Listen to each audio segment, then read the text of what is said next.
واقعہ سلطان صلاح الدین ایوبی قسط نمبر 94 اپنا اسلامک اسٹوڈیو۔ ناظرین، تیسرے نقاب پوش کو بھی پکڑ لیا گیا، ان سے خنجر لے لیے گئے، ہاتھ پیٹھ پیچھے باندھ دیے گئے۔ ان کا ایک گھوڑا تیر لگنے سے بھاگ گیا تھا۔ ایک گھوڑے پر 2 نقاب پوشوں کو اور تیسرے پر ایک کو بٹھا کر سپاہی اپنے کماندار کے پاس لے چلے۔ فاطمہ کو انہوں نے اونٹ پر بٹھا لیا۔ اس اونٹ کا سوار اپنے ایک ساتھی کے پیچھے سوار ہو گیا۔ اس قافلے کے سامنے 4 میل کی مسافت تھی جو انہوں نے سورج غروب ہونے تک طے کر لی۔ وہ ایک نخلستان تھا جہاں خیمے بھی نصب تھے۔ یہ اس دستے کا ہیڈ کوارٹر تھا۔ فاطمہ کو اس کماندار کے سامنے پیش کیا گیا۔ تینوں نقاب پوشوں کو پہرے میں بٹھا دیا گیا۔ انہیں اگلے روز قاہرہ بھیجنا تھا۔ ناظرین، اب چلتے ہیں دوسرے رخ کی جانب۔ صلیبیوں نے فیصلہ کر لیا تھا کہ وہ کرک میں بیٹھے بیٹھے صلاح الدین ایوبی کا انتظار نہیں کریں گے۔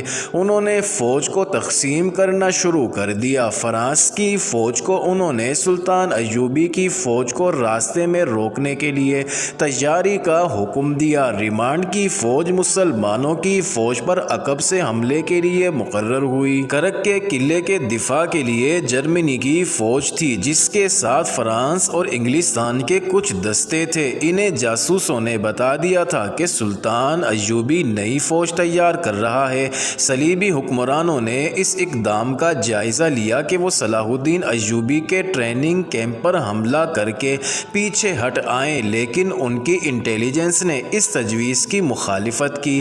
دلیل یہ دی کہ سلطان صلاح الدین ایوبی نے دفاع کی 3 تہیں بنا رکھی ہیں جن میں ایک تہہ متحرک ہے۔ اس کے علاوہ اس کی دیکھ بھال کے دستے دور دور تک گھومتے پھرتے ہیں اور صحرا میں ہلتی ہوئی ہر چیز کو قریب سے جا کر دیکھتے ہیں۔ ان دفاعی انتظامات کو دیکھ کر صلیبیوں نے اس حملے کا خیال دل سے نکال دیا۔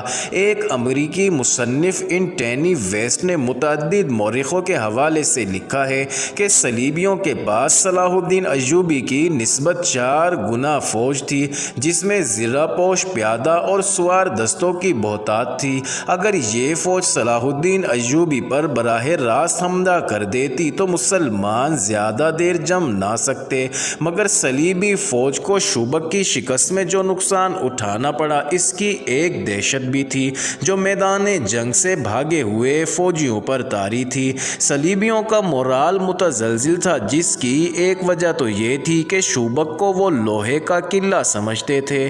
وہ اپنی فوج کو صحرا میں بھیج کر اس خوش فہمی میں مبتلا ہو گئے تھے کہ سلطان ایوبی کو قلعوں سے دور ہی ختم کر دیں گے۔ وہ کرک کے دفاع میں بیٹھے رہے اور ایوبی نے شوبک لے لیا اور صحرا میں صلیبیوں کو آمنے سامنے کی جنگ کا موقع دیے بغیر انہیں چھاپا ماروں سے مروا دیا۔ اس کی آگ کی ہانڈیوں نے گھوڑوں اور اونٹوں کو اتنا دہشت زدہ کیا کہ خاصے عرصے تک جانور معمولی سی آگ دیکھ کر بھی بدک جاتے تھے۔ انٹونی ویسٹ نے یہ ثبوت بھی مہیا کیا ہے کہ صلیبی فوج مختلف بادشاہوں اور ملکوں کی مرکب تھی جو بظاہر متحد تھی، لیکن یہ اتحاد برائے نام تھا کیونکہ ہر بادشاہ اور اس کی فوج کا اعلیٰ کمانڈر ملک گیری اور بادشاہی کی توسیع کا خواہش مند تھا۔ ان میں صرف یہ جذبہ مشترک تھا کہ مسلمان کو ختم کرنا ہے، مگر ان کے دلوں میں جو اختلافات تھے وہ ان کے فیصلوں پر اثر انداز ہوتے تھے۔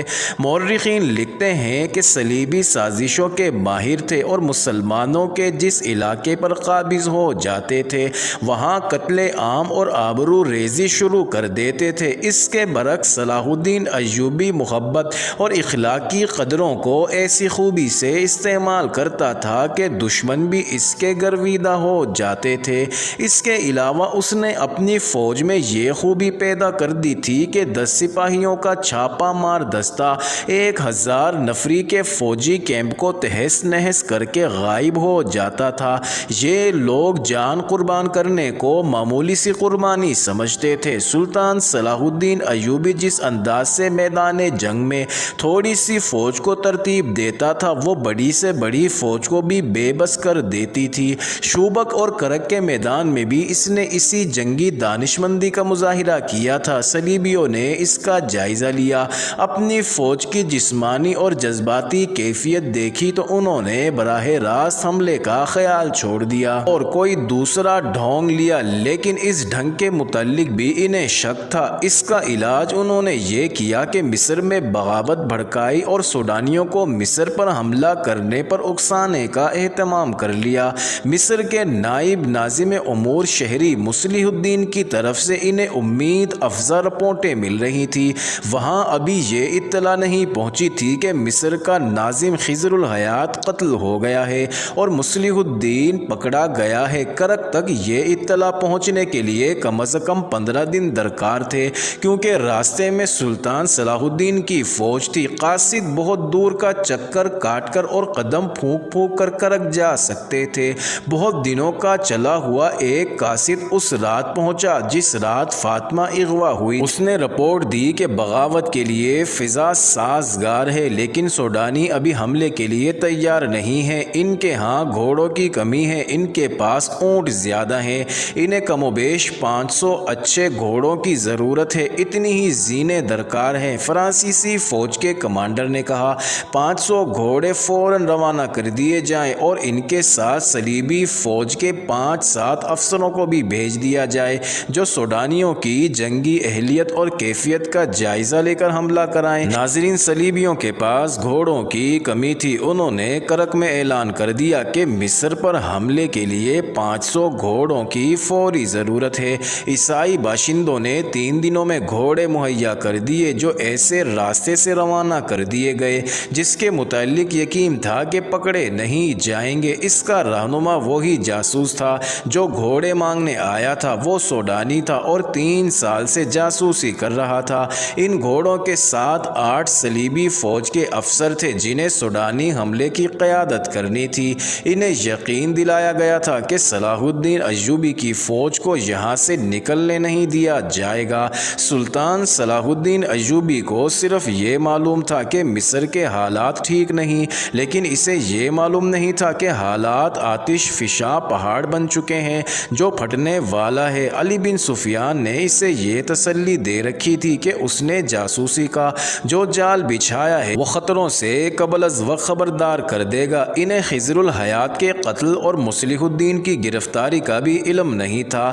غیاث بلبیس کو مشورہ دیا گیا تھا کہ وہ سلطان صلاح الدین ایوبی کو اطلاع بھجوا دے، لیکن اس نے یہ کہہ کر اس مشورے پر عمل نہیں کیا تھا کہ تفتیش مکمل کر کے اصل صورتحال سے سلطان ایوبی کو آگاہ کرے گا۔ ناظرین، اب چلتے ہیں فاطمہ والے واقعے کی جانب۔ فاطمہ کو گشتی دستے کے کمانڈر نے رات الگ خیمے میں رکھا۔ سحر کا دھند لگا ابھی صاف نہیں ہوا تھا۔ اب اسے اور تینوں نقاب پوشوں کو 8 محافظوں کے ساتھ قاہرہ کے لیے روانہ کر دیا گیا۔ یہ قافلہ سورج غروب ہونے کے بعد قاہرہ پہنچا اور سیدھا کوتوالی گیا۔ غیاث بلبیس اس واردات کی تفتیش میں مصروف تھا۔ اس وقت وہ تہہ خانے میں تھا۔ اس نے مصلح الدین کے گھر کی تلاشی لی اور وہاں سے اس کی داشتہ کو برآمد کر لیا تھا۔ وہ اپنے آپ کو ازبک مسلمان بتاتی تھی۔ اس نے بلبیس کو گمراہ کرنے کی بہت کوشش کی۔ اس کے جواب میں بلبیس نے اسے اس کوٹری کی جھلک دکھائی جہاں بڑے بڑے سخت جان مرد بھی سینے کے راز اگل دیا کرتے تھے۔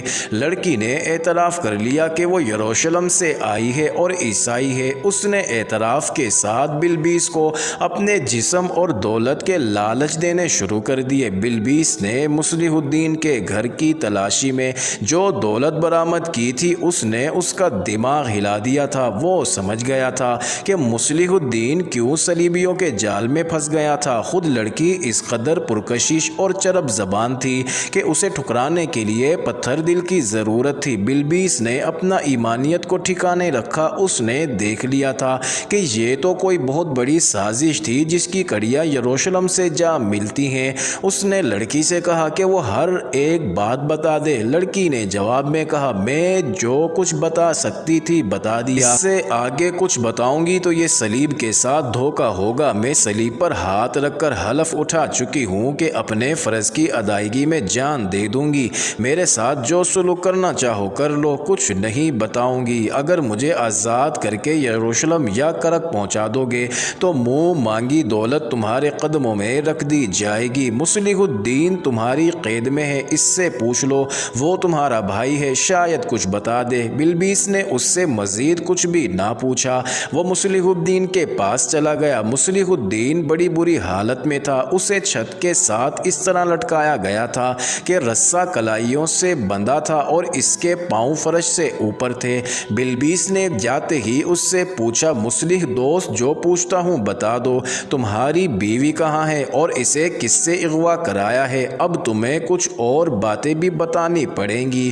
تمہاری داشتہ اپنے آپ کو بے نقاب کر چکی ہے، کھول دے مجھے ذلیل انسان۔ مصلح الدین نے غصے اور درد سے ایک دانت پیس کر کہا، امیر مصر کو آنے دے، میں تیرا یہی حشر کراؤں گا۔ اتنے میں بلبیس کے ایک اہلکار نے آ کر اس کے کان میں کچھ کہا، حیرت سے اس کی آنکھیں ٹھہر گئیں، وہ دوڑتا ہوا تہہ خانے سے نکلا اور اوپر چلا گیا۔ وہاں مصلح الدین کی بیوی اور اسے اغوا کرنے والے 3 آدمی بیٹھے تھے۔ فاطمہ نے اسے بتایا کہ وہ کس طرح اغوا ہوئی اور تینوں کس طرح پکڑے گئے ہیں۔ بلبیس فاطمہ اور 3 مجرموں کو تہہ خانے میں لے گیا اور مصلح الدین کے سامنے جا کھڑا کیا۔ مصلح الدین نے انہیں دیکھا اور آنکھیں بند کر لی۔ بلبیس نے پوچھا، ان تینوں میں سے قاتل کون ہے؟ مصلح الدین خاموش رہا۔ بلبیس نے 3 دفعہ پوچھا، وہ پھر بھی خاموش رہا۔ بلبیس نے تہہ خانے کے ایک آدمی کو اشارہ کیا، وہ آدمی آگے گیا اور مصلح الدین کی کمر کے گرد بازو ڈال کر اس کے ساتھ لٹک گیا۔ اس آدمی کا وزن مصلح الدین کی کلائیاں کاٹنے لگا جو رسے سے بندھی ہوئی تھی۔ اس نے درد سے چیختے ہوئے کہا، درمیان والا۔ بلبیس تینوں کو الگ لے گیا اور انہیں کہا کہ وہ بتا دیں کہ وہ کون ہے اور یہ سارا سلسلہ کیا ہے، ورنہ یہاں سے زندہ نہیں نکل سکیں گے۔ انہوں نے آپس میں مشورہ کیا اور بولنے پر رضامند ہو گئے۔ بلبیس نے انہیں الگ الگ کر دیا اور فاطمہ کو اوپر لے گیا۔ فاطمہ نے اسے وہی بات سنائی جو سنائی جا چکی ہے۔ اس نے اپنے متعلق یہ بتایا کہ اس کی ماں سوڈانی اور باپ مصری ہے، 3 سال گزرے، وہ اپنے باپ کے ساتھ مصر آئی۔ مصلح الدین نے اسے دیکھ لیا اور اس کے باپ کے پاس آدمی بھیجے، اسے یہ معلوم نہیں کہ رقم کتنی طے ہوئی۔ اب اسے مصلح الدین کے گھر چھوڑا گیا اور ایک تھیلی لے کر چلا گیا۔ مصلح الدین نے ایک عالم اور چند ایک آدمیوں کو بلا کر باقاعدہ نکاح پڑھوایا اور وہ اس کی بیوی بن گئی۔ اسے شک تھا کہ باپ اسے یہاں بیچنے کے لیے ہی لایا تھا۔ مصلح الدین کے خلاف اسے کبھی بھی شک نہیں ہوا تھا